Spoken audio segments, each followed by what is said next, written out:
Page number 757. But the Western people too have their own superstitions. If a cat crosses their path, they consider the start inauspicious. The number 13 is so unlucky that it must be avoided by all means. The doors of the house must be left open on certain nights in order that a particular deity may come and fill the wallets of children with presents. Indeed, every community is subject to some superstitions, nor can we Indeed, every community is subject to some superstition, nor can we conceive of any community being completely free from it at any time. This does not mean that as superstition is natural to man, there is nothing to think about it. Far from it. If we find that a superstition is proving harmful, it should be our duty to remove it through reason and persuasion. Ridicule will only embitter the feelings and deepen the roots. We should remember the wise line of Bacon: there is a superstition in avoiding superstition. 50th. Technical education. Points. What it means, its importance, backwardness of India, measures taken since independence, need of practical training, future. Education may be divided into two classes: general or liberal and technical.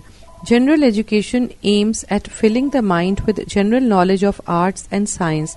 The latter aims at giving specialized training in some particular branch of applied science, such as engineering, medicine, tanning, spinning, etc. The prosperity of a country depends on her industry, and industry again depends on technical knowledge. There are some countries that are poor in raw materials, still they have achieved prosperity through industries by virtue of their technical knowledge. On the contrary, there are countries that have remained poor in spite of their natural resources. This is because the people have not been able to make proper use of their wealth for want of technical knowledge. The case of our own country, India, is a glaring example of that. In fact, the most prosperous countries are those that have advanced in technical education. Russia, the USA, Great Britain, and Germany are very good examples of that.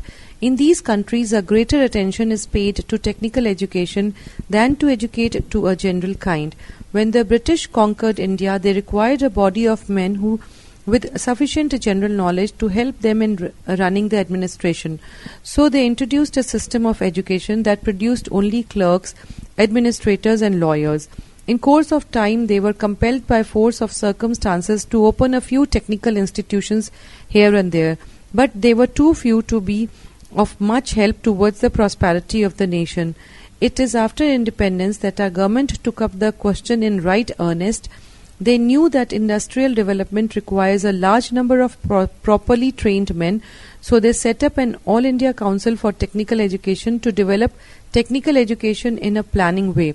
Institutions like the Indian Institute of Technology at Kharagpur, Chennai, Mumbai and Delhi were set up within a few years of attaining the independence. Several other well-equipped technological institutions and laboratories in different parts of the country have also grown up. Page number 758. Many technical schools have been opened for award of diplomas and certificates. Still, there is need for more such institutions for a large supply of trained men. Our government is quite alive to the problem and provisions have been made for their purpose. With great improvement in computer and communication technologies, India have become a leading nation in software and information technology. But the success of technical education depends a good deal on practical training. So the theoretical knowledge gained in schools and colleges should be coordinated with practical experience in firms and factories, and the curricula should be drawn up in consultation with men engaged in them. Unfortunately, we are lagging behind in these respects, and the sooner this defect is remedied, the better it is for the country and its people. 51. Travelling as part of education. Points. Man's natural desire for travel. Educational travelling has pleasures too. The best means of travel. In the Arabian Nights entertainments, we read the strange adventures of a sailor Sindbad by name. He had an indomitable wanderlust which would take him out on his voyages again and again. Every time he met with the great dangers, and every time he took vow not to go out again if he would escape. But after a few days' rest at home, his wanderlust got the better of him, and he went out again. In fact, Sindbad's lust for travel represents the natural wanderlust of man. He is curious by nature. He wants to know the unknown, to the unseen. Books and pictures do not give him full satisfaction. He wants to know, see with his own eyes. That is why he is so fond of traveling. The educational value of traveling cannot be overestimated. It gives us first-hand knowledge of the places through which we pass, their physical features, their crop and minerals, their natural beauty.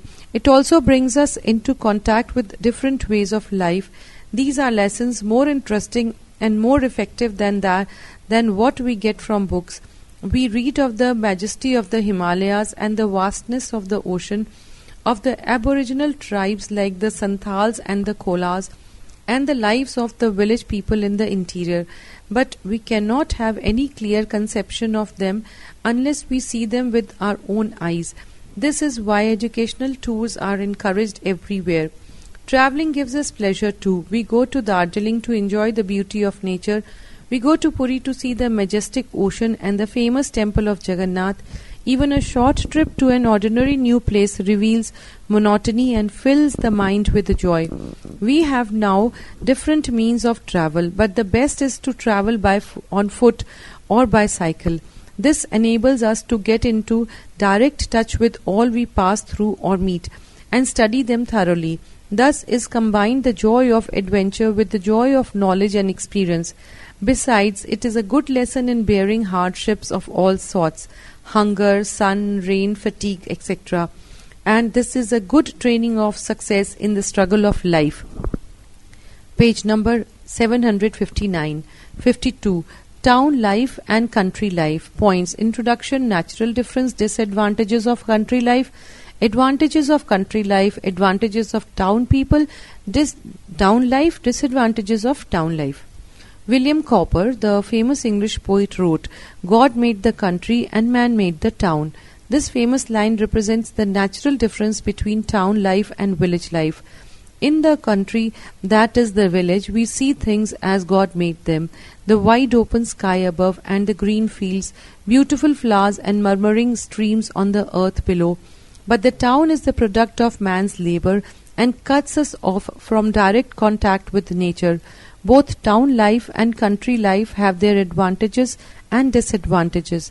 The country has no good roads, which make transport difficult, particularly during the rainy season.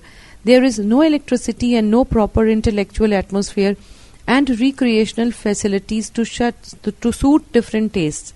The sanitary conditions are unsatisfactory, and so are medical and educational facilities, because good doctors and teachers generally avoid villages on account of their disadvantages. The shops cannot always supply all the needs of modern life, so people have occasionally to run to nearby towns for their requirements. But the village has its bright side also. The fish and the vegetables you get are fresh, the air you breathe is pure, and you are in direct touch with nature, which enables you to retain something of your divine origin. Towns, on the other hand, provide you with all you want. There are good roads for comfortable transport, electricity for physical comfort, good schools and colleges for education, good hospitals and clinics for proper medical treatment, and the good stores to meet all your wants. For recreation, you have clubs, libraries, and show houses of different kinds. But town life has its disadvantages too. The air is full of smoke and soot, and the food is mostly adulterated. Its constant din and bustle gets on your nerves. You are always in a hurry, as if some invaluable demon, the demon of materialism, were driving you on with a whip in hand. In short, life here is so artificial that man soon loses his divine origin and becomes almost a machine. This is why some thinking men have raised the cry of back to the village. In order that man may get back his soul, he has almost lost in the artificial materialistic life of the town. 53. Cottage industries. Points. What they are, our need of them, disadvantages, cottage industry of India, future prospect. Cottage industries are small-scale industries conducted mostly by a handful of men in or near their own homes. India has the second largest population in the world, but her agriculture and industry are still undeveloped. So a very large number of our people have to go without any employment. That is a great national wastage. Besides this, huge mass of discontented people are a source of great trouble and danger to the society. How to reduce their number? By providing them with some means of livelihood. India is a poor country, so it is not possible for her to start sufficient number of big industries to absorb these unemployable people. The only alternative is cottage industries. Page number 760. Many are the advantages of such industries. They do not require much money and can be carried on even at home or near about. And the members of a family are sufficient to work in a particular cottage industry. The peasants of our country have several months off season every year. Cottage industries will keep them engaged and get them some income during this time. They will also bring back life and activity into the village and stop the drift to towns. They will save the people from the evil effects of large-scale industries where man is almost a slave to machine and the atmosphere is positively harmful. In fact, thinking men in many countries have opposed big industries because of their evil effects. They supported cottage industries in their stead. India was once famous for a few things: the muslin of Dhaka, now in Bangladesh, the silk of Murshidabad, Benares and Mysore, the shawls and wool work of Kashmir, the silver works of South India were among the wonders of the world, and they were all products of small cottage industries. Some of these exist, though in lesser glory. We have many other cottage industries such as handloom, pottery, machine tool manufacture, ivory works. These may prosper and win back the glory and prosperity of the country with government help and public support. In fact, Japan has shown how important cottage industries can be for the development of a country. Happily for us, our government too have become aware of their importance and are trying to revive them. 54. Community development projects. Points. What they are, their importance, their objects, development blocks, how the cost is met, results. Community development projects are schemes for the development of rural life in India. They are included in our 5-year plans and were first started in 1951. India is a land of villages. In fact, about 3/4 of our people live in rural areas, so there can be no improvement of country unless the villages are improved first. Unfortunately, the state of things there is as bad as possible. The people are extremely poor, living in wretched condition. There are no proper arrangements for medical help, sanitary living and good condition. There is no cultural atmosphere and nothing bright to inspire the people. So they drag on a miserable existence, more dead than alive. The community development projects with their allied National Extension Service aim at changing all these with reconstruction work covering all aspects of village life. Their program includes proper education and medical facilities, improvement of agriculture and sanitary conditions, development of cottage. The community development projects with their allied National Extension Service aim at changing all these with reconstruction works covering all aspects of village life. Their program includes proper education and medical facility, improvement of agriculture and sanitary condition, development of cottage industries, provision of water supply and various other welfare activity. These, it is hoped, will make village life enjoyable, stop the drift of towns and increase national prosperity. To achieve these objects, a large number of development blocks have been established all over the country. Each block comprises several villages and is under a government official called the Block Development Officer. Page number 761. He has several officers, both male and female, to work among people and win their confidence and cooperation by concrete result. It was supposed to cover the whole of rural India with a network of development blocks, but unfortunately we are lagging far behind till today. The cost of these projects is met jointly by the central and state governments, supplemented by local contributions and help from the NGOs and other voluntary organizations. The results achieved so far are not altogether discouraging, considering the difficulties in the way. Unfortunately, however, the projects have failed in one of these principal objects, namely creating enthusiasm among the villagers themselves and securing their cooperation towards the success of the schemes. It is high time for the government to inquire into the cause of this and take proper steps to remedy the evil. People too have to remember that the projects are for their permanent benefit and that the defects are inevitable in the initial stages. They should therefore come forward readily to help the government with their active cooperation for the success of the projects. 55. Planning in national life. Points. Importance of planning. History of planning in India. First 5-year plan. Second 5-year plan. Third 5-year plan. Present hardships are duty. When we arrange a function or undertake a construction work, we first draw up a plan of the whole affair. Absence of this previous planning results in a waste of money and time, if not total failure. Indeed, planning is necessary for success in every work.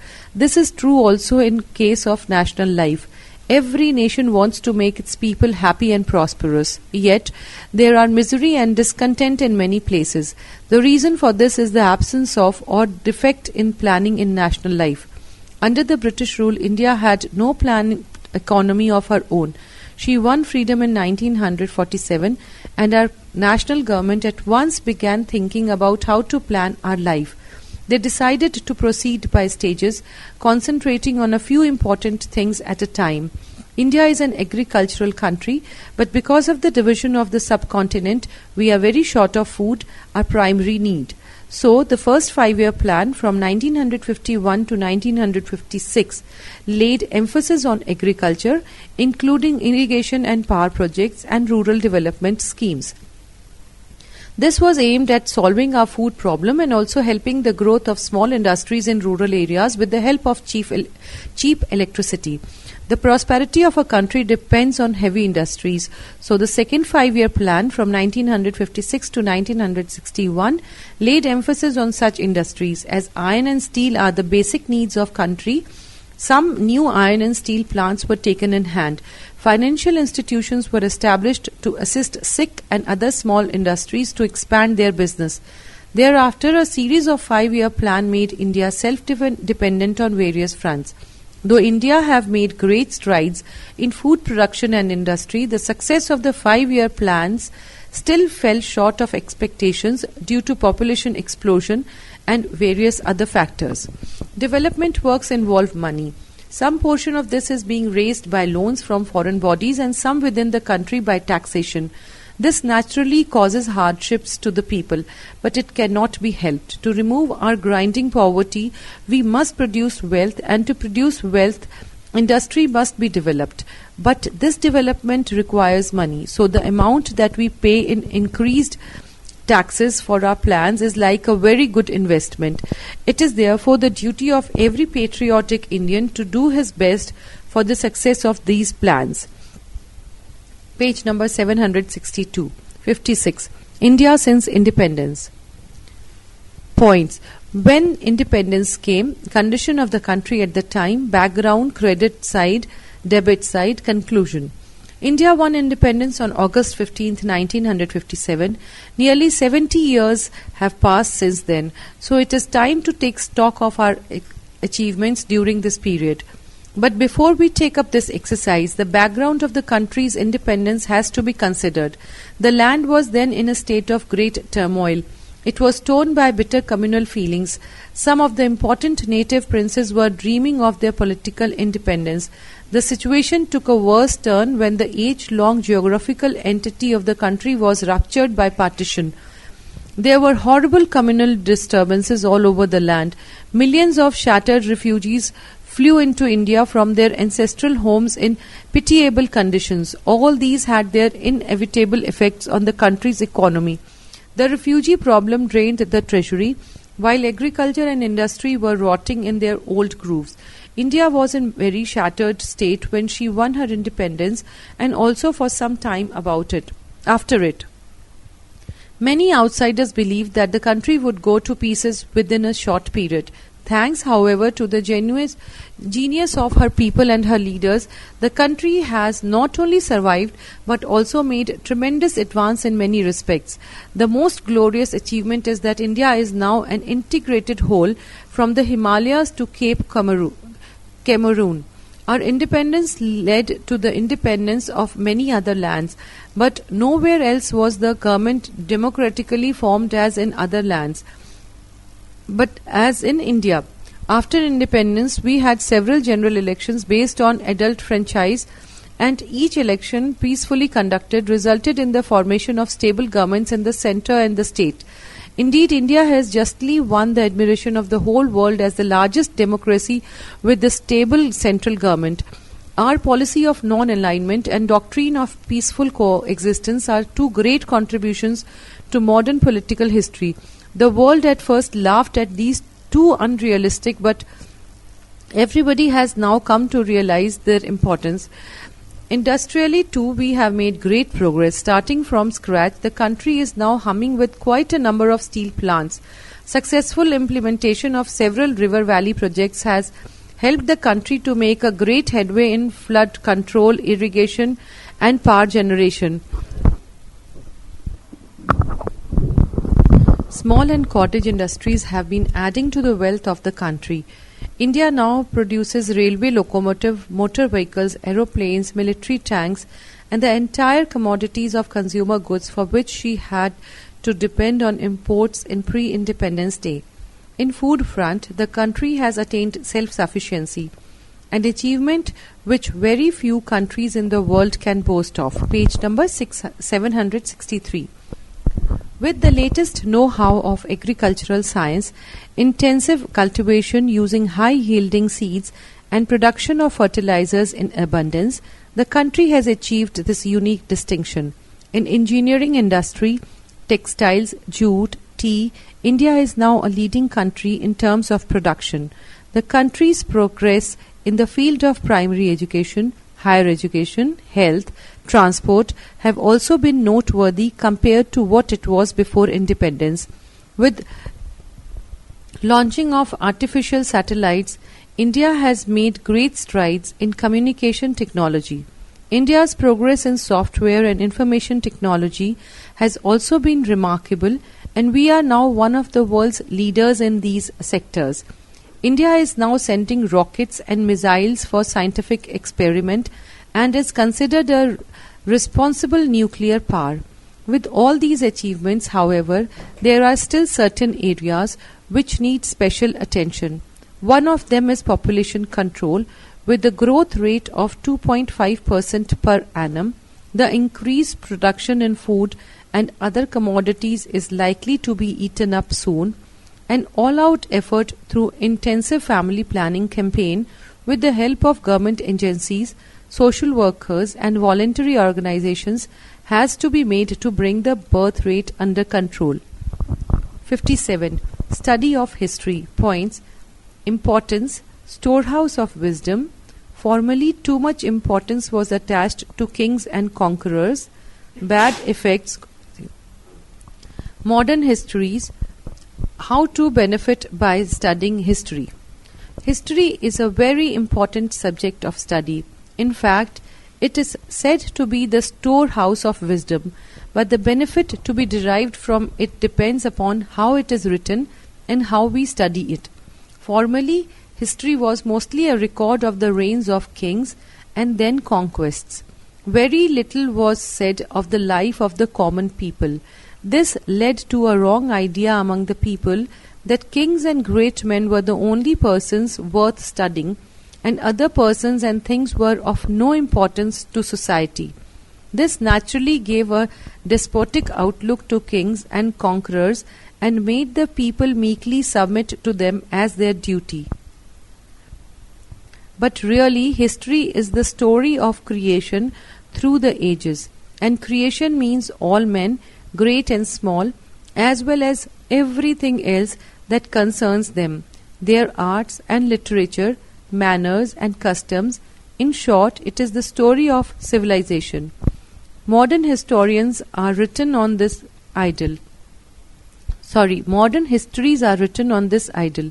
They touch on the achievements of great men and also give pictures of common life and the state of things in the countries concerned.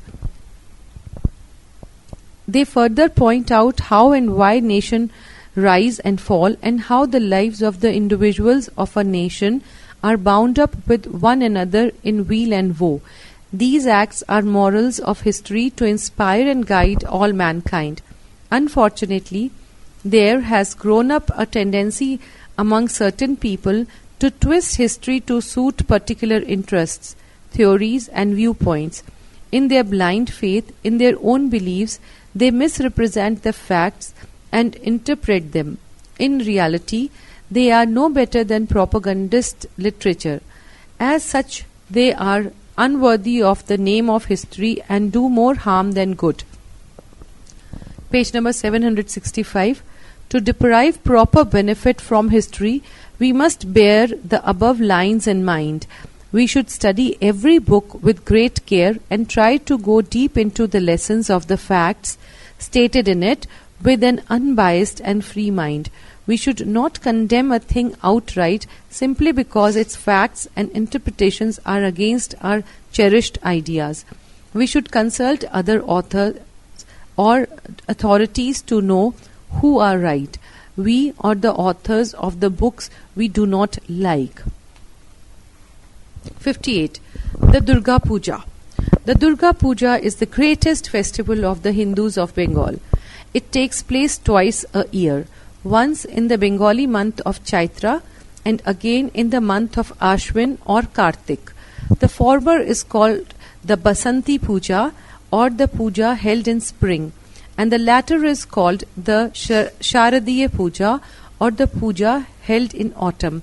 The Basanti Puja celebrates the original worship of the goddess by which King Suratha was restored to his lost throne in the Satyayug or the Golden Age. The other puja was first performed untimely by Sri Ramachandra in the next age to get the help of the goddess in killing Ravana. Though it was untimely and hence irregular, it has now so completely outstead the original puja that when we speak of Durga Puja or even simple puja, we mean this autumnal worship. While it means the longest holidays in the year, the other is not honored even with a single day's holiday. Durga is the symbol of Shakti or power.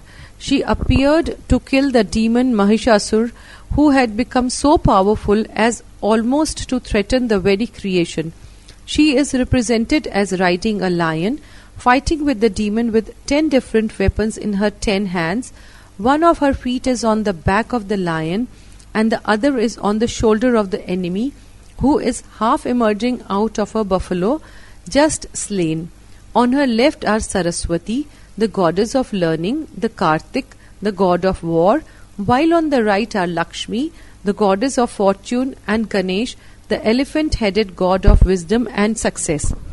On the evening of the 6th day of the moon Ashwin or Kartik is performed the Bodhana ceremony, that is, the ceremony of rousing the goddess from her sleep.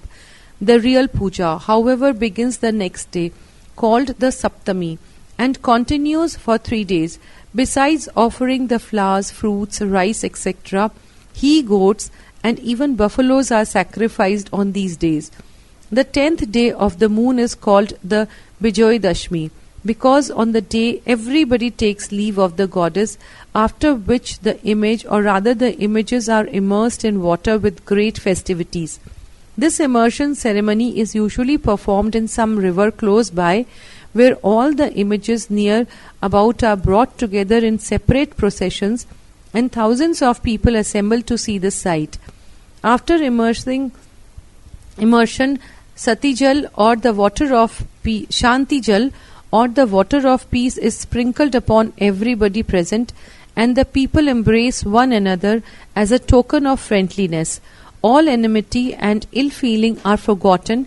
Even the bitterest enemies close in embrace, and there reigns, at least for the time being, a feeling of peace and fellowship in every heart.